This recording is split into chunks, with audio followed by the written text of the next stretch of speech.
जहाँ से हाँ कुछ नहीं होता, गरीब में पहने शुद्ध लकड़ी और क्या होता है। उसको पहनने का भाव क्या है, का उद्देश्य? भगवान को मतलब अब उद्देश्य का होता है पहनने को, जैसे अपन माला फेरा देंगे।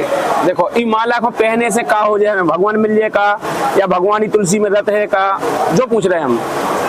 न तुलसी में रवे न भगवान, जहाँ भगवान हृदय में है। तो फिर तुलसी को का मतलब गले में पहनने से? तई तई वो तुलसी को हाँ। तो पहने तो जगह हो करो जा सकते पहने से नहीं, हमारा मतलब जो है तो कछु न कछु तो उद्देश्य है पहनने का। तो बगैर उद्देश्य के आदमी कैसे? हाँ तो वो उद्देश्य पूछ रहे हैं कि वो उद्देश्य का है पहनने का, वही बताओ। उद्देश्य का है को पहनने को, वही तो हम पूछ रहे हैं, का उद्देश्य से पहने? वही तो हम कह रहे हैं कि बगैर उद्देश्य को आदमी पहन दे के तुलसी की लकड़ी। हाँ तो हमारा वही मतलब कह रहे हैं कि उद्देश्य का है आपको पहनने को। उद्देश्य है हाँ। हमने पहले ही कह दिया कि लकड़ियाँ जब तुलसी माता की शुद्ध है, तुलसी माता लकड़ियाँ तो अरे नहीं 36 लोग भगत तुलसी की लकड़ियाँ। अच्छा रोग दूर हो जाती है तुलसी की पेड़ लगा लो तुम बकरी में, तुलसी बकरी में पेड़ लगा दो तुलसी को तो भी रोग दूर हो जाता है। जो प्रमाणित है कहीं के अपने मत की बात है? नहीं तो प्रमाणित है तो पर देख लो।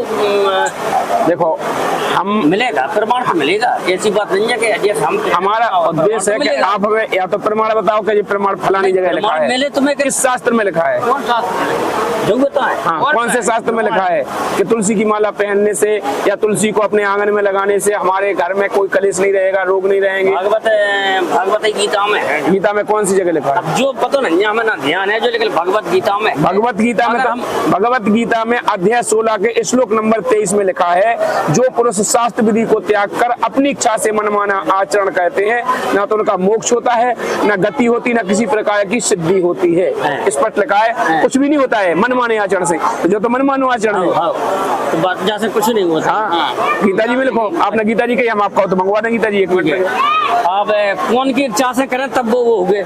गीता अध्याय 16 के श्लोक नंबर 24 में लिखा है, यदि अर्जुन तुझे क्या करना है क्या नहीं करना है, इस व्यवस्था में शास्त्र ही प्रमाण है। क्या करना चाहिए क्या नहीं करना चाहिए शास्त्र के आधार से चलना चाहिए, शास्त्र ही प्रमाण है। शास्त्र में जो लिखा है वो कहना पड़ेगा। ये तो मनमाना आचरण है। अगर आप कब कह रहे हैं कि गीता जी में लिखा है कि तुलसी की माला पहनने से या तुलसी को लगाने से हमारे रोग दूर हो जाते हैं, तो हमें बताओ किस अध्याय में लिखा है, कौन से श्लोक में? हम आपके सामने गीता रखते हैं। भगत जी एक मिनट कोई गीता लेके आओ वहां से, थोड़ी यहाँ से। हाँ गीता भगवत गीता बोले थोड़ा यहाँ तो भगवत गीता ले आओ, भगवत गीता लेके आओ थोड़ा। अब आगे बोलो आप। गीता जी आ रही, जैसे आपने कहा कि गीता जी में लिखा, गीता आ रही, इसका और क्या रीजन है तुलसी का माला पहनने से? और क्या है? मोक्ष हो जाएगा तुलसी की माला पहनने से? नहीं मोक्ष नहीं होगी। तो फिर अगर मोक्ष नहीं होगा तो हमारी अधूरी साधना है। जब तक साधना से मोक्ष नहीं हो किसी भी साधना से, तब तक वो साधना हमारे काम की तो है नहीं, है के? मोक्ष तो मोक्ष कैसे होगा? मोक्ष जो काय पे है। देखो ये तो हमारे तन ढांकने के लिए है, इससे हमारे शरीर की रक्षा होती है। कपड़े से हमारे शरीर की रक्षा होती है, हमें धूप से, सर्दी से, बारिश से बचाता है। वही तो ये हो गया। लेकिन माला काहे से बचा रही है? ये देखिए, ये है श्रीमद् भगवत गीता है। इस गीता में आप बताओ कहाँ लिखा है? जो हमें ध्यान नहीं है, कहीं नहीं कहीं इसमें नहीं है ध्यान, लेकिन कौन से श्लोक में लिखा है? श्री कृष्ण और उनको प्रसंग है तुलसी को। हाँ तो हम वही पूछ रहे हैं, आप अध्याय बताओ कौन सा अध्याय में कौन से श्लोक में? ध्यान प्रसंग है जहाँ में आप जो नहीं बता सकते। देखो हम बिना उगे आपको कैसे ढूंढ दें, लेकिन हमने जो बोला है गीता अध्याय 16 के श्लोक नंबर 23 में मैं बता देता हूँ। तुम तो देखिए ये रहा अध्याय 16 श्लोक नंबर 23, मैंने देखा ये रहा। देखिए अध्याय 16 श्लोक नंबर 23, देखो ये 23 है, अध्याय 16 है। देखो यहाँ पर लिखा हुआ है, इसका ये श्लोक संस्कृत का है, यहाँ पर ये अनुवाद है। जो पुरुष शास्त्र विधि को त्याग कर अपनी इच्छा से मनमाना आचरण करता है, वह ना तो सिद्धि को प्राप्त होता है, ना परम गति को, और ना ही सुख को। उसे कुछ भी नहीं मिल सकता है, ना तो सुख। आप कह रहे हैं कि सुख रोग दूर हो जाए, कैसे? सुख ही नहीं होता तो उसे मनमाने आचरण से तो हमारे रोग दूर कैसे हो जाएंगे? बताओ। जब यहाँ पर कृष्ण भगवान कह रहे हैं कि ना तो उसे सुख मिलेगा, ना सिद्धि मिलेगी। तो हमारे तुलसी की माला पहनने से या हमारे तुलसी को आंगन में लगाने से कैसे हो जाएगा? ये तो मनमाना आचरण है ना। जो पुरुष शास्त्र विधि को त्याग कर अपनी इच्छा से मनमाना आचरण करता है, स्पष्ट लिखा है, तो मनमाना आचरण है ये, किसी शास्त्र में नहीं लिखा। तुलसी पहने तो मनमाना आचरण। हाँ, मनमाना आचरण है ना। आप बताओ ना कहाँ लिखा है? फिर आगे लिखा है, कबीर साहब ने भी लिखा है, कंठी माला सुमरनी पहने से क्या हुए, ऊपर ढूंढा साधका अंतर जीनी खोए। कंठी माला पहनने से, तिलक लगाने से कुछ नहीं होता। कबीर साहब ने कहा है, ना जटाओं को रखाने से, ना मूड़ के मुड़ाने से, इनसे कोई आडंबर करने से मोक्ष नहीं होता है, ना इससे संत की कोई वेशभूषा मानी जाती है। ये तो आडंबर है। कबीर साहब ने अपनी वाणी में कहा है, मूड़ मुड़ाए हरि मिले तो सब कोई ले मुड़ाए। अगर मूड़ के मुड़ाने से भगवान मिलता है तो सब कोई मुड़ा लेता, सब चिकमुंडा हो जाते। मूड़ मुड़ाए हरि मिले तो सब कोई ले मुड़ाए, और बार बार के मूड़ से भेड़ ना बैकुंठ जाए। भेड़ को तो हर साल में 2-2 3-3 बार मूड़ते हैं, वो तो बैकुंठ चली जाती। काभौ जटा के रखाए से, जो जटा रखा के साधु संत बन जाते हैं तो उनके लिए भी लिखा है, काभौ जटा के रखाए से मोर काय ना तर गई, उको तो सवा हाथ को पर है। काभौ शंख के बजाय से, गदा काय ना तर गई, उको तो शंख ही जैसो सुर है। वो दिन भर गदा तो रहता तू को शंख ही जैसो सुर है। ये आडंबर से नहीं होगा। काभौ गंग के नहाए से, मीन काय ना तर गई, उको तो वही गंगा में घर है। अगर कोई कहता है कि गंगा में नहाने से मोक्ष होता है, तो मछली तो उसी गंगा में रहती है, उसी में उसका घर ही है, वो उसका उद्धार तो पहले हो जाता। वो पहले क्यों नहीं तर गई? इस आडंबर से कुछ भी नहीं होगा। हमारी गीता जी इसका साक्षी है, प्रमाण है। गीता अध्याय 16 का श्लोक नंबर 23 है, जो पुरुष शास्त्र विधि को त्याग कर अपनी इच्छा से मनमाना आचरण करता है, वह ना तो सिद्धि को प्राप्त होता है, ना परम गति को, ना ही किसी प्रकार के सुख को, उसे कुछ भी नहीं होता है।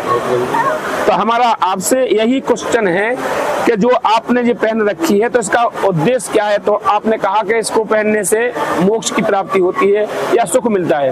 अब दूसरा क्वेश्चन है, क्या मोक्ष कैसे हो सकता है? अब आप बताइए। इंसान को भक्ति करे से होगी मोक्ष, परमात्मा है। भक्ति करे से होगी मोक्ष। की भक्ति करे? परमात्मा की भक्ति है। कौन से परमात्मा की? राम को नाम लियो। परमात्मा को राम अलग से है का? राम परमात्मा है, वो है परमात्मा। नहीं, हमें बताओ कहाँ लिखा है कि राम परमात्मा है? देखो तो अब हम यहाँ पर केवल हर बात करेंगे तो कैसे करेंगे? लिखित प्रमाणित बात करेंगे। मैं ही बता रहा है। हाँ। राम प्रसाद कछु लियो तो राम को नाम लेते हैं। देखो सब भक्ति सुनो तो वहाँ में राम को नाम का लगाओ। देखो मतलब राम का नाम कोई दशरथ का पुत्र राम नहीं है। अरे राम का नाम दशरथ को कह रहा दशरथ का पुत्र है। हम कभी कह रहे कि दशरथ के पुत्र को नाम लेते। हाँ। हम कभी कह रहे हैं। और राम नाम कोई जो राम राम जपना भी राम नाम नहीं है। ये राम के नाम लियो। देखो ठीक है, वही कह रहे हैं ना। गीता अध्याय 17 के श्लोक नंबर 23 में देखो मैं बताता हूँ। उस परमात्मा का जाप जो बताया है, गीता अध्याय 17 का श्लोक नंबर 23, ये रहा श्लोक नंबर अध्याय, ये रहा 17 श्लोक नंबर, ये रहा 23 लिखा है। इसके लिए कहा है ओम तत्सत। ऐसे यह 3 प्रकार का सचेदानंद घन ब्रह्म का नाम है। ये है वो नाम गीता जी में जो आप कह रहे हैं कि राम राम, वो राम नाम तो संकेत है। वो राम नाम के संकेत के लिए ये लिखा है वो मंत्र, गीता अध्याय 17 का श्लोक नंबर 23, ओम तत्सत लिखा है। ओम तत्सत ऐसे यह 3 प्रकार का सचेदानंद घन ब्रह्म का नाम कहा गया है।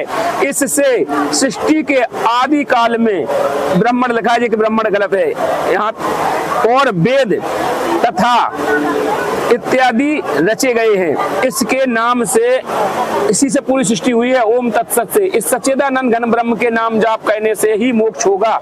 इसमें आगे बताने वाला कौन कह रहा है, किसके पास से जाओ? गीता अध्याय 4 के श्लोक नंबर 34 में कहा है। देखिए आपको मैं बता देता हूँ, अध्याय 4 श्लोक नंबर 34, ये रहा श्लोक 34, अध्याय 4 के श्लोक नंबर 34 में कहा है, हे अर्जुन, उसको तू तत्वदर्शी ज्ञानियों के पास जाकर समझ। उसको भली भांति दंडवत प्रणाम करने से, उनकी सेवा करने से और कपट छोड़ करके सरलता पूर्वक प्रश्न करने से वे परम तत्व को भली भांति जानने वाले वही महात्मा तुझे उस तत्व ज्ञान का उपदेश करेंगे। उस तत्व ज्ञान का उपदेश कौन करेगा? वो तत्वदर्शी संत करेगा। ऐसे मनमाने जाप से, राम राम जपे से मोक्ष नहीं होता है। नहीं लिखो जाओ मैं, इतना कछु नहीं लिखो। इतना क्या नहीं लिखो? इतने सब कुछ लिखो। इतने लिखा है तेरे बहुत से जन्म हो चुके हैं, उन सबको तू नहीं जानता किंतु मैं जानता हूँ। अर्जुन कह रहा है तेरे कई बार, कृष्ण भगवान कह रहे हैं तेरे और मेरे कई बार जन्म हो चुके हैं। देखो यहाँ से पढ़ो, अर्जुन से कह रहे हैं। हाँ, हे परमतन अर्जुन, मेरे और देखो मेरे और तेरे कई बार जन्म हो, बहुत से जन्म हो चुके हैं, उनको तू नहीं जानता मैं जानता हूँ। तो यहाँ पर हम तुम दोनों जन्म मृत्यु में फंसे आ रहे हैं। फंसे आया तो कृष्ण जी जानते हैं जाए बात। हाँ, तो मैं कह रहा कि तू नहीं जानता मैं जानता हूँ, मेरे कई जन्मांतर से हम दोनों के जन्म होते आ रहे। तो उसके लिए कह रहे कि तू अब उस तत्वदर्शी संत की शरण में जा।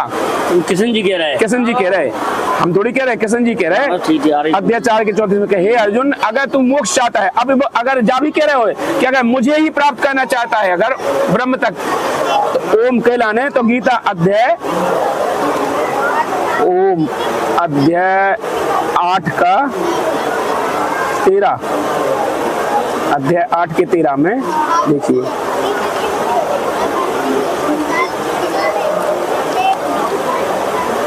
ये आ गया अध्याय 8 के 13 में कह रहे हैं कि अगर ब्रह्म तक आप, जब गीता बोलने वाला, अभी मैं बताऊंगा गीता बोलने वाला कौन है। गीता कृष्ण नहीं बोल रहे, हम सबके सामने गीता में कृष्ण बोल रहे हैं, लेकिन कृष्ण ने नहीं, गीता जी नहीं बोली, इसको बोलने वाला ब्रह्म है, ज्योति निरंजन काल ब्रह्म ने बोली है ये गीता। तो वो कह रहा है यदि तू, देखो यहाँ पर लिख रहा है गीता अध्याय 8 के श्लोक नंबर 13 में, इन इंद्रियों को रोककर तथा मन को उद्देश्य में स्थिर करके उस जीते हुए मन के द्वारा प्राणों को मस्तक में स्थापित करके परम संबंध योग धारण कर स्थित होकर जो पुरुष ओम इस एक अक्षर रूप का ब्रह्म को उच्चारण करता हुआ और उसके अर्थ स्वार्थ स्वरूप मुझ निर्गुण ब्रह्म का चिंतन करता हुआ शरीर को त्याग कर जाता है, वह पुरुष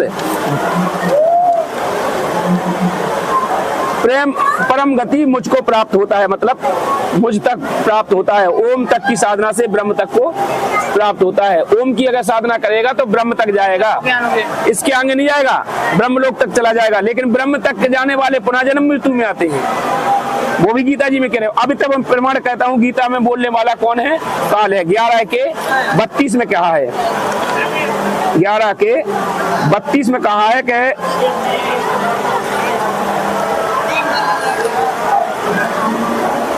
ये रहा 32 है, 11 का 32। इसमें क्या है, लोगों को नाश करने वाला बड़ा हुआ महाकाल हूँ, लोगों को नाश करने वाला बड़ा हुआ काल हूँ। इस समय इन लोगों में नष्ट करने के लिए प्रवृत्त हुआ हूँ, मतलब मैं अभी अभी प्रवृत्त हुआ हूँ। कृष्ण भगवान तो पहले से थे, तो वो क्या कह रहा, अभी अभी प्रवृत्त हुआ हूँ। इसलिए जो प्रतिपक्षीय सेना में स्थित योग लोग हैं वे सब तेरे बिना भी नहीं रहेंगे, अर्थात तेरे युद्ध न करने पर भी सबका नाश हो जाएगा। यदि तू लड़ेगा तो भी ये मारे जाएंगे और तू नहीं लड़ेगा तो भी ये सब मर जाएंगे, इनका नाश हो जाएगा।